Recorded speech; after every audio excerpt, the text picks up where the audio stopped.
This was specifically written to address the students and parents. Dr. Grego has put together a team of medical professionals, and also including public health, to really advise on what is the safest and most efficient way to open the schools.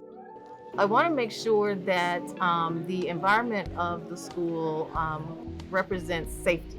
And so that we can, as the students enter, as the teachers enter, as the staff enters the school building, that they feel safe and are able to see evidence of a lot of the changes that we've made.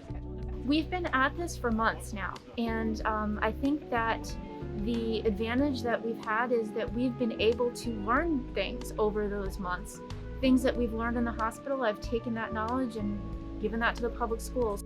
And the schools are just that outreach of the community. So it's really important, since I'm a parent as well as part of the community, to make sure my kids, their friends, everybody is as safe as possible getting back to school.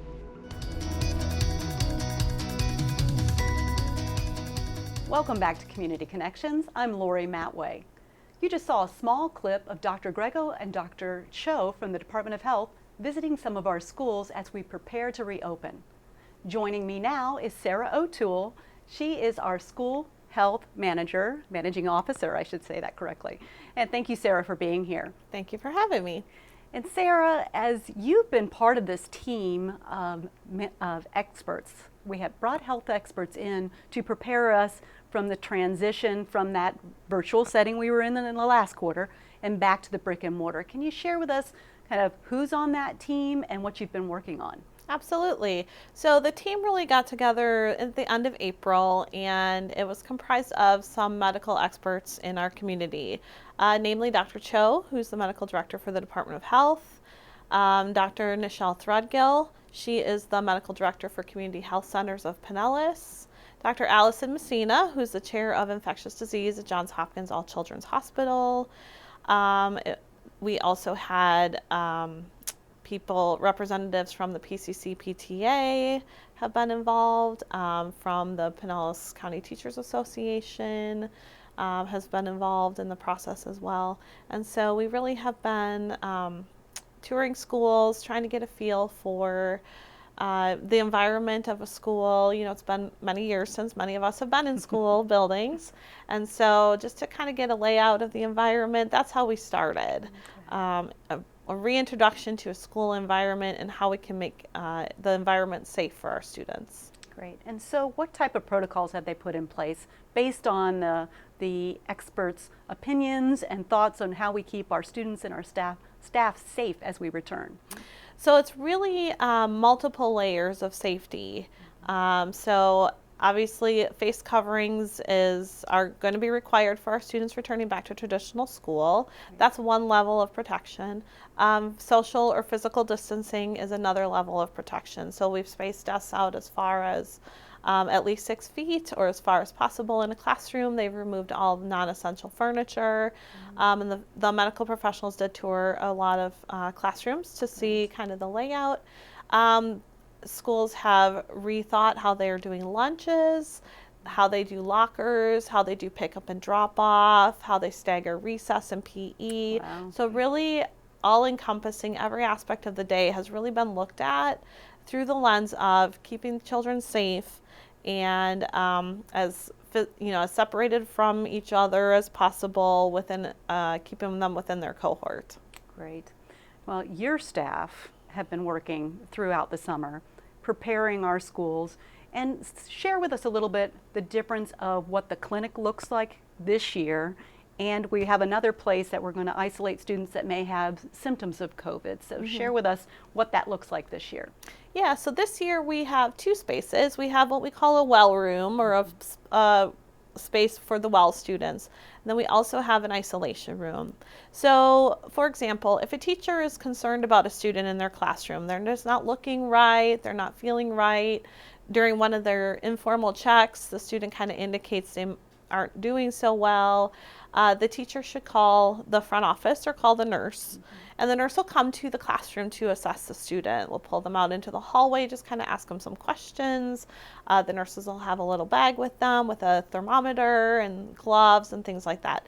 If the student has a temperature, if they have vomited, if they have some other what I call non-negotiable symptoms, the nurse will put a surgical mask on them and escort them to the isolation room, and then we'll call the family for pickup.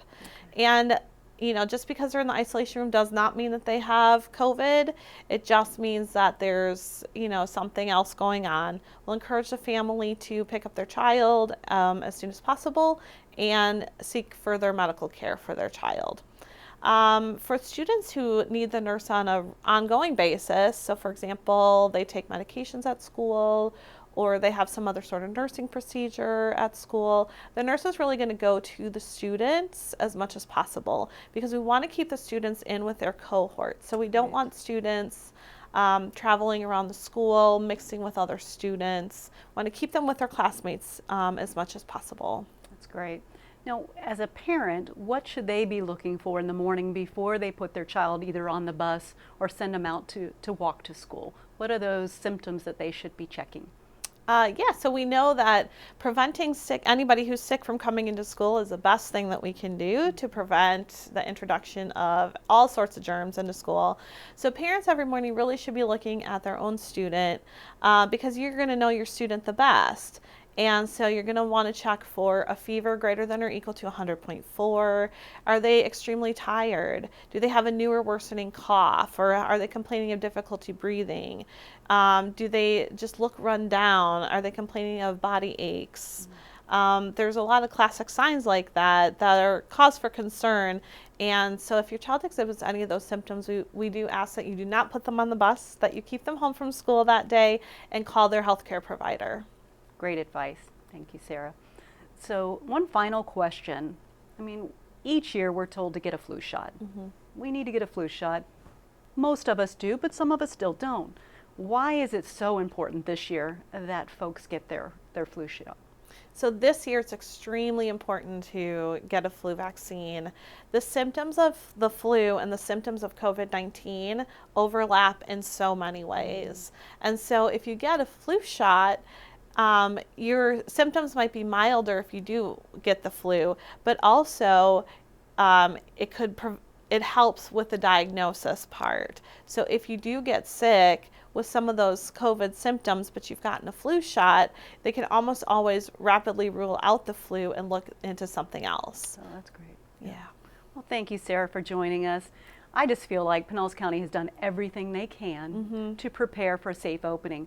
I know we've said we're not going to stop COVID cases from getting into the school, Correct. but we can prevent the spread of it. Right. So that's where we are, and excited about having our students back in the building.